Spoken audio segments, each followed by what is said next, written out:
Part 2 of my smoke fix.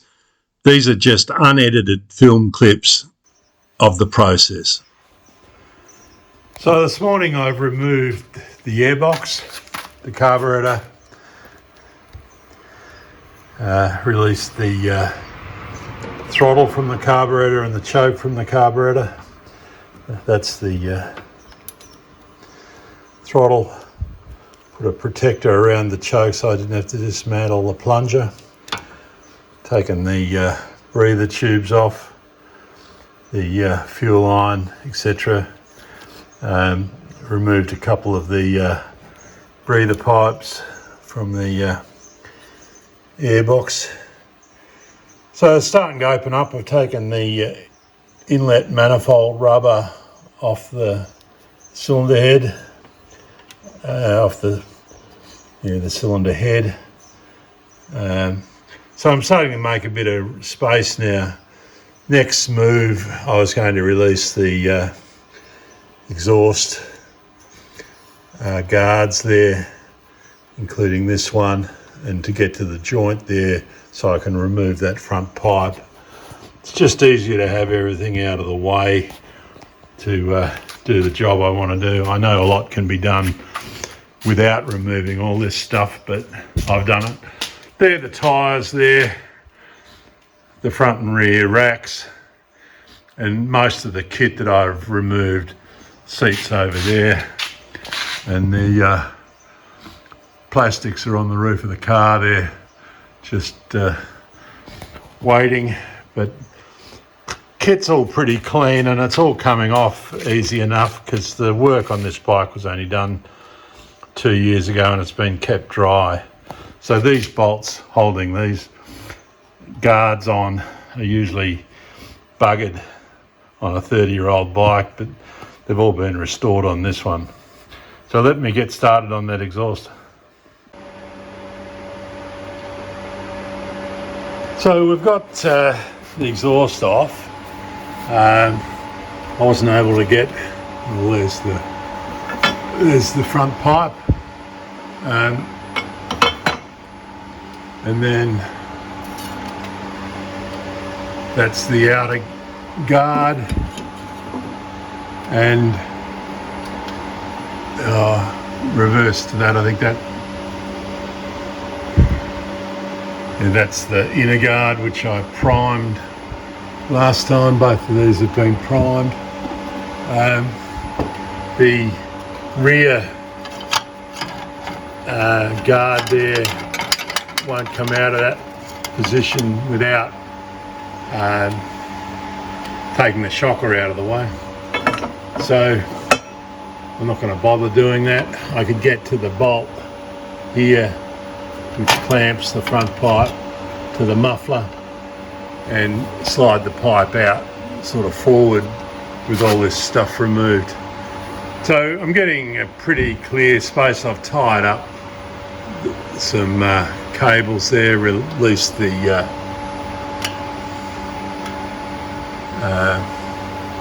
magneto or generator or whatever you call it that's inside. I've taken the pull starter off. I'm starting to get a clear go at the cylinder head here. I'm going to go round and see what's still in the way. There's a couple of cables, probably a spark plug cable over the other side there that is still hanging down.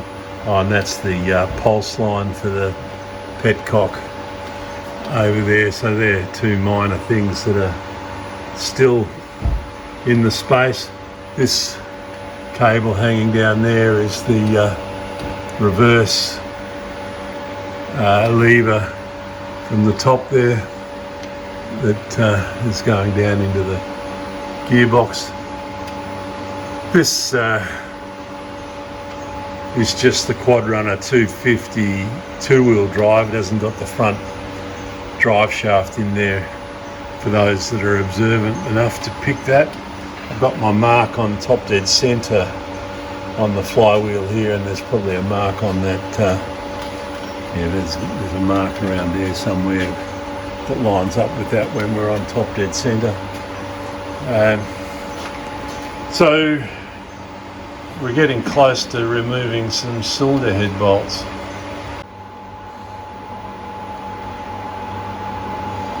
As I mentioned, from the other side, there's a spark plug lead here that can come out of the way. I need to take that spark plug out as well.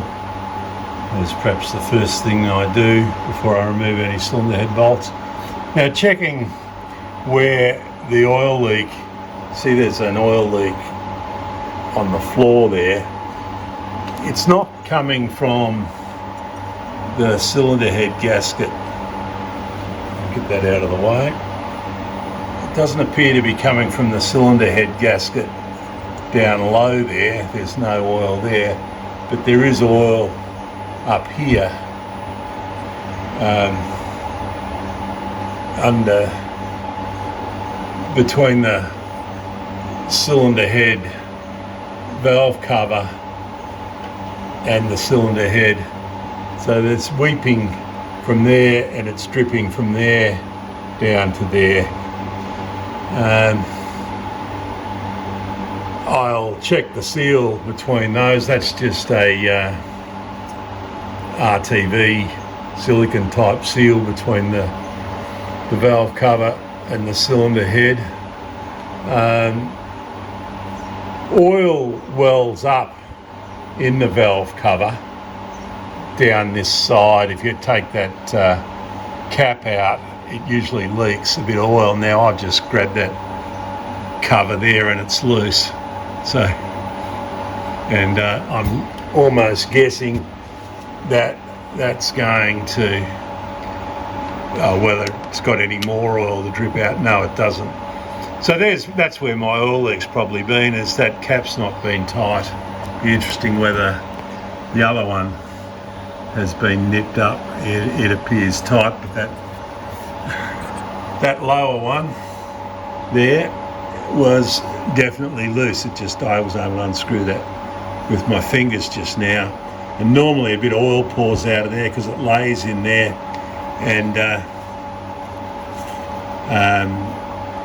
wells up a little bit, and I'm figuring it's that oil that lays in there that may be being sucked down the valve guides and causing the smoking. Anyway, that was interesting. I found one of my errors of not tightening that up at some point.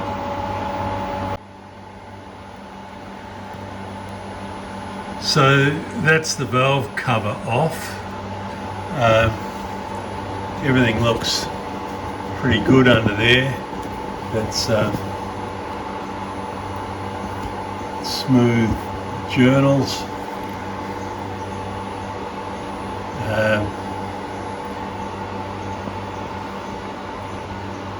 The actual valve cover itself looks perfect.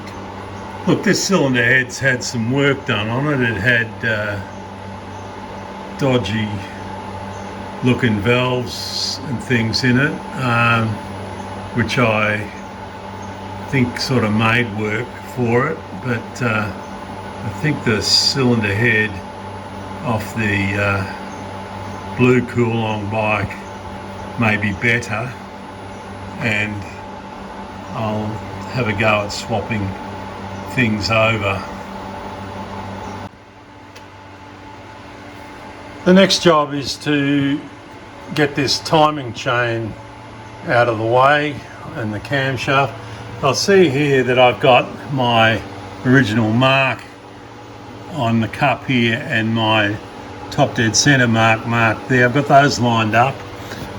Over here I've got both lobes of the cam pointing up, so they're not operating the valves. So that is top dead center, and then you see this timing gear, the cam, there's two little marks on the end of the camshaft, little horizontal marks. I think you can see them there, just above my finger there and just above my finger there. They should be at top dead center, parallel to here, in fact lined up to that center line exactly, which it is. So the timing is correct, and I know that that's correct. To get this timing sprocket off, you've got to flatten out some little tabs on this clip here. There's a tab there and a tab over there. You've got to rotate the cam to get to both of those and then take those bolts out. Now that I know the top dead centers stuff's all correct, I'll go ahead and rotate the crank a little bit so I can get access to both of those and get this sprocket off the end of the camshaft. I've also got to release the tension on the guides. This bolt here holds one of the guides, and this is the chain tensioner back here, which I'll get with a couple of Allen keys to undo that. So you see the 2 Allen keys there. So I've removed the cam, timing chain and camshaft sprocket, and I've released the 4 head bolts. That's one of them there, one, and both the other ones are on the outside there. I've also removed the 10mm nuts on the bottom of the head here and here, so that head's now loose, and I can move it up the studs. I'll make sure that gasket's released from the bottom so it's not straining it. I'll probably want to reuse that, and we'll have the cylinder head removed at that stage.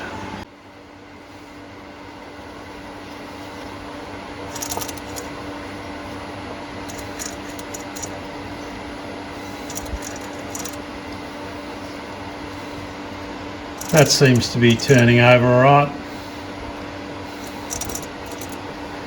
Last time I was in here, I replaced the piston with a aftermarket one that was a bit dubious, but it hasn't torn up the bore. I did a sort of rough home tune bore on it.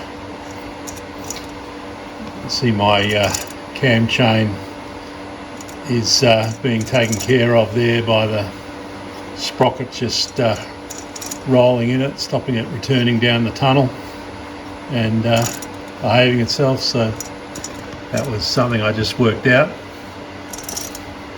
So I think this bore is okay. I probably should have some better lighting to check it out for scratches and things.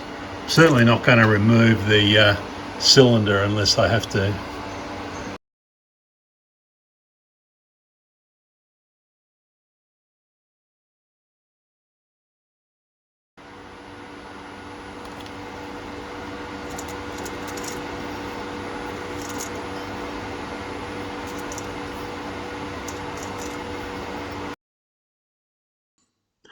Well, that's the end of part 2. Now I've got to decide what's condition the Coolong blue cylinder head is in. Get out to your shed and have some fun.